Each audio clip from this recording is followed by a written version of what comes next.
Hey everybody, Ted here again. Gosh, we left off on a really bad note last time, and I feel super bad about that. I promised I wouldn't upload this one until until the situation resolved itself. I think I just kind of went a little bit too long, and I bit off more than I could chew in that time period. And the funny thing is, just as soon as I stopped recording and everything, I was finally able to kind of collect my thoughts and actually um, get something out there. So, that's how this goes. Anyway, I'll show you what I've got. It's the start of something for sure. And, yeah, it's much better than what I would have anticipated. So, as I said, I was able to get that blue triangle, right? Okay, so this is kind of what we wanted to go for, and I was having a difficult time actually getting this to work for a lot of reasons. We can kind of step through them, but yeah, this is the blue triangle, sort of with the dimensions that I was talking about. Let's step through the code, and you'll see what I mean. So, all right, I'm just going to bump up the font here a little bit. I had to change a few things. I did post this code, by the way, for that day, or I will post the code. Two things I noticed. One, my viewport was actually incorrect. So you notice how I actually increased it to 2048 by 2048. There's actually a reason for that. And the reason is you have to think about on Apple displays, the viewport is actually twice the size because of the Retina display resolution. So if you're on say an iMac with a Retina display like this one, then you're dealing with double resolution. So that means that your viewport needs to be twice the size of your window. So if you set it to half of that, then metal is going to work in half of that space. And you'll be a little bit confused because you'll draw a triangle, but the triangle will only go to like half of the screen in both the X and Y axis. It'll actually be in like the top left corner, and you'll be pretty confused by that. So just a note, on Retina screens,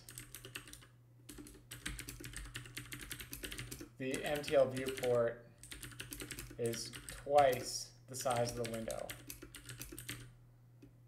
I would say the window's draw area. So you've got the window and you've got the little draw area underneath it, and the thing that's defined by the green space here, that's our render window, okay? And that is actually, you define it as 1024 by 1024. That's in screen pixels, or points rather, but in pixels is actually twice that much. So that's an important thing to know. Now let's actually go through and just look at our vertices, and you'll see that this triangle actually does match the vertices we've got here. So, well, that's not what I wanted. No, I guess I can't.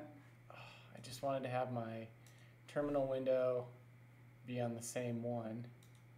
So we're not, okay, here we go. That's good. We can do that. All right, so you can see now that basically that we can see the code next to the actual triangles.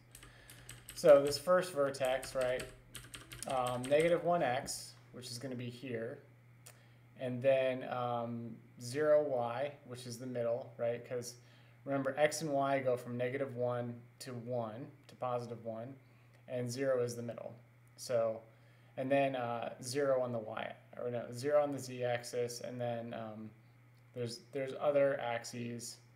I forget exactly what the others are for, and I think that we can probably play around with this and define it as like a vector float 2.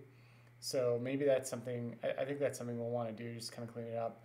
I wanted to just get this kind of like quickly out there. So we probably don't need to define this as a vector float for, and in fact, let's play around with some of that. And then of course, this remaining thing, this is just blue, right? So why is it blue? Well, R, right, G, B is 1, and alpha is 1, right? So, you know, vertex 2, for example, now let's take a look at that one. That's x of 1, y of 0, so that would be all the way over here, right? And z of 0, etc. So that matches what we would expect. And then we've got the same color, blue. And then this third vertex, x of 0, and y of -1. So remember, 0 is going to be in the middle here because the coordinates are normalized and they go from -1 to +1. So 0 is actually the middle. And then on the y-axis, it's -1, and then 0 on the z-axis, and then the same color, blue. Just to show you that we can kind of play around with this, you'll just see. So what if, for example, let's make the first vertex red, right? And then the second vertex can be blue, and then the third one can be, well, we probably don't want it to be green. We could do something like a gray, maybe. So halfway in between for all of them. Let's see what this looks like. Okay. It's probably going to be ugly, but that's fine. We'll just play. We're just kind of playing around. Okay. Oh, it's actually not ugly. Can you believe that? So why does this have kind of a cool rainbow sort of a color thing? Well, let's take a look at that. So basically what metal is doing is it's interpolating between these colors. So interestingly enough, if we say that the furthest most vertex on this right side here, right, the one defined by this, if we say that's like a pure red, and then we say that this vertex over here is a pure blue, and then whatever's in between is kind of like a gray, well, basically what's going to happen is it's going to sample, right? And as it's drawing this triangle, it's actually going to kind of mix these colors together, and it's going to pick intermediate values. So in the very middle here, it's going to pick a color that's perfectly in between red and blue, so you can get like a gradient out of it. Likewise down here, you know, as we start getting kind of down to the tip here on the bottom, because we've defined that as like a pure gray, it's going to start picking out intermediate gray colors. This is actually a really important thing to begin to understand, especially because we're going to use it to draw textures. And so one of the things we're going to do is we're going to tell it, hey, what you're actually going to do when moving between these vertices, you're going to start to sample a texture at certain pixel positions, right? And then what you're going to decide which texture pixel, which is also called a texel, you're going to look at, or you're going to sample from the source texture. And so all we're really doing is we're like sampling these source textures, and then we're drawing them bigger or smaller. We're modifying them slightly inside of these shaders, and all of this stuff actually runs remarkably fast, which is the really, really cool part about graphics programming. Is if we were to run, say, let's take a look at this, you'll kind of see what I mean. Let's open Xcode here. And today I don't want to do much programming. I just kind of want to have a chill day because I feel like so much of the last session was just like rushing to kind of get something done. I'd rather just quickly explain or like walk through what the problems were, some of the things that we actually fixed. So if we run this, I'm just going to do a GPU capture so you can see what kind of changed and how quickly some of this stuff can get drawn, which is, it's just amazing how fast you can draw a scene. It blows my mind. And this is on, a fairly old GPU. We're talking about something that's like the GPU that comes on these Macs is at least a few years old. Mine's from like 2015. So I hit the little GPU capture button. Not sure if you saw that. It'll show us the thing that we drew. And if we go into this, we can see this here, this render command, right? And then the GPU timing. So 207, see that little, kind of the Greek letter is called mu. That stands for microseconds. So it's drawing this whole thing in a matter of microseconds, which is astonishingly cool. Like 207 microseconds, if you think about that. Typically, we talk in milliseconds, which is like 1/1000th of a second. So that would be like 0.2 milliseconds. So 0.2 milliseconds, right? Now, if you think about how much time do you have if you want to get 60 frames a second when you're drawing the contents of a video game, that's going to be, you have roughly 16.6 milliseconds per frame to draw. So if this is happening in 0.2 microseconds, right? Just think about that for a minute, and you'll start to get a sense of just how much more drawing you could actually do before you started to bump up against the limits of the frame rate. Now, part of the reason that this happened so quickly was because we were just drawing solid colors. Another reason it happened so quickly is it's a relatively small draw, so we're not drawing the whole screen, we're just drawing like one triangle in the screen. So clearly if you were sampling textures or doing some more complicated work, you would probably have something that does take a lot more time, but it's always very impressive to me just how much drawing you can actually get done in such a short period of time on this modern hardware. So I wanted to show you that, and we'll start getting into more of what you can do with metal, but this is just a good example. So I also wanted to go over some of what was wrong and where I was running into these problems with where I was running into problems with kind of at the very end of my last session. What I realized was that in this game renderer code here, the vector float 4 and the RGBA, this stuff, that actually turned out to be quite wrong. What I didn't realize was that I had this XYZW parameter here, and I didn't notice that I was actually accessing. I was not treating that. I wasn't accessing this member here, the XYZW. I was treating it like it was the whole vertex, so the whole structure. And so I think it ended up writing way more data into it than was necessary. So that was kind of the problem. So realizing that that this thing needed to be named differently ended up being the solution to that problem. So as a result, now we finally got something that works a lot better, because previously it was not working.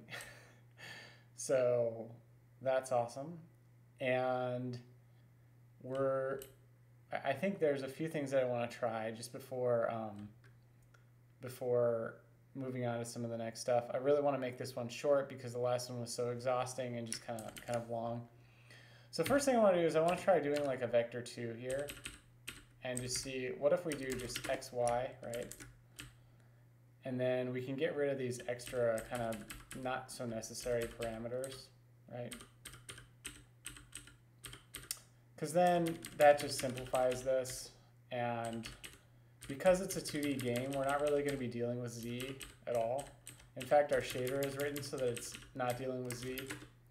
So let's try that first. Probably going to get some compiler errors, but we'll see how we can get through it. So if we build it. All right, so that looks good, actually. Maybe we don't hit any compiler errors. Let's take a look. See what we get. Do I have Xcode open? I don't. Dang. All right. So we're gonna go. I really need to I wish this, for some reason on Macs, I wish that it would just stay in my existing. Okay. So that worked even after we did that. So we no longer need to have we no longer need to have that. We never did need to have it defined as a vector float 4.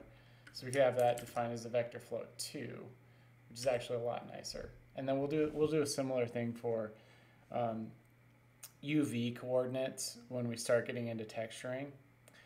So now the next thing that we're gonna do, I just kind of want to give you like some sense of preparing you for what's next.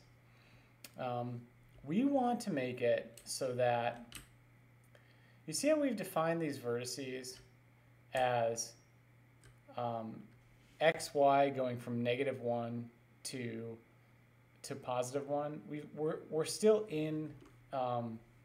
We're still inside of normalized device coordinates. Now that's not really what we ultimately want, because what we want here, maybe I can bring up Sketch or something. Let's play around with that, and I can just show you what I think is going to be a lot better. So if we do something instead where, so I'm just going to pretend that, like, say this rectangle, right? This is our screen rectangle, and I can make it like roughly 1024 by 1024, right? And let's just pretend this is our screen, right? So if I position my cursor anywhere inside of this screen, and like, let's say that I wanted to draw like a rectangle inside of here. Like, let's say that this rectangle is my game character. So I don't know, we'll just fill it red or whatever. Not the border. I want the actual fill to be red. Okay. So let's say that this is my game character, right? And I know that it doesn't really matter where you put the coordinates. Like, maybe you put it at the bottom here, maybe you put it here, where the origin point is. It doesn't really matter. What we want to do is get from this, where where the furthest most to the left on x is defined as -1, and the furthest most is defined by 1, to a more natural coordinate system. Because if you can imagine, we've got this game world, we got this guy. Let's just pretend that we've got this guy kind of like running around. He's running around in here, right? Now I ask you, what is a more natural way to think about the coordinate system for this game, right? Like,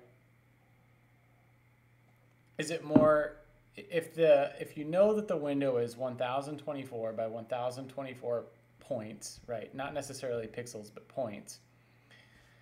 Then does it make sense to think, gosh, if he's in the middle of the screen, his position is 0. His x position is 0, right? Like, using normalized device coordinates in the actual game itself, it doesn't make a heck of a lot of sense. It's not really something that you would want to base your game logic on. And the reason for that is just it's really unintuitive. It's not something that I think is really easy for human beings to reason about. If you wanted to say, okay, well, I want to put my guy in the top left or in the top right corner of this game world, right? It's not saying, okay, well, this position is 1024 by 1024, just as an example. Like it's a lot easier to think of this position as 1024 1024, right? The very edge of the screen, right? It's not so intuitive to think, well, gosh, that's actually 1 1, or what if I put him like just a fraction of a bit here, just like maybe one of his own body length and to the left and one of his own body length down. How do you calculate that, right? Well, you got to take some idea, some sense of what his width is, and then some sense of what the screen width is, and you're finding yourself always having to, within the game logic, convert from your own more intuitive sense of where the character is. He goes from 0, the possible screen space is 0 to 1024, to these normalized device coordinates. So it's just not a very natural or intuitive way to think about where things are in space. It's much more natural to think in terms of just a grid where the bottom corner here is 0 0, say, for example, and the top corner is 1024 by 1024, or reverse. It's more natural to think that this is 0 0, right, where the top left, where my hand is right now, that's 0 0, and that's 1024 1024. It's not natural to think this is 1 minus, or no, this is minus 1 1, and this is 1 minus 1, right? So what we want is to have the game's logic, the game, where we tell the game where things are, and when we prepare instructions to the GPU, we want that to be in our more natural coordinate system. We actually want that to be in this more pixel-based coordinate system. And then what we would have is maybe one place in the entire game's logic where we convert from the more intuitive coordinate system to these normalized device coordinates. So that's kind of what I want you to get thinking about. It's definitely something where I do have source code, and I've been using it for a while. But that's sort of where we're going, right? You can think that once we actually have the ability to do that, right? Once we have the ability to say, okay, I want you to paint this, paint a red rectangle at 0 0, right? Or paint a red rectangle at 10 10, right? Something like that. And then now, on the next frame, paint the red rectangle just a little bit further ahead by like 10 pixels, right? Suddenly it starts to dawn on you that we have the basis of some kind of coordinate-based movement system. We have some way of animating a character frame from frame in an intuitive way, where we can say, okay, on every next frame, let's just add 1 pixel, right? And that starts to become the basis of some kind of a movement system. Now, obviously, much further down the road, that's going to be way more sophisticated. It's going to have real physics built in. But you kind of can't have that unless you have a simple way of putting a rectangle on the screen in your preferred coordinate system that you can easily reason about. So that's kind of where we're going next. And with that, I just, as I said, I didn't want to take too much time today, because I think the last one was just so long and exhausting, and I would just much prefer people to kind of take a break and soak in all the information that you got, and then we'll go and very, very seriously attack this next thing on the next session, starting to get a decent coordinate system in, maybe going more towards some game logic that we could use, and then pull that out into a cross-platform game library. So thanks for watching. Again, sorry for the last session. Gonna really try not to bite off more than I can chew next time, but that's kind of how it goes. So have a good week.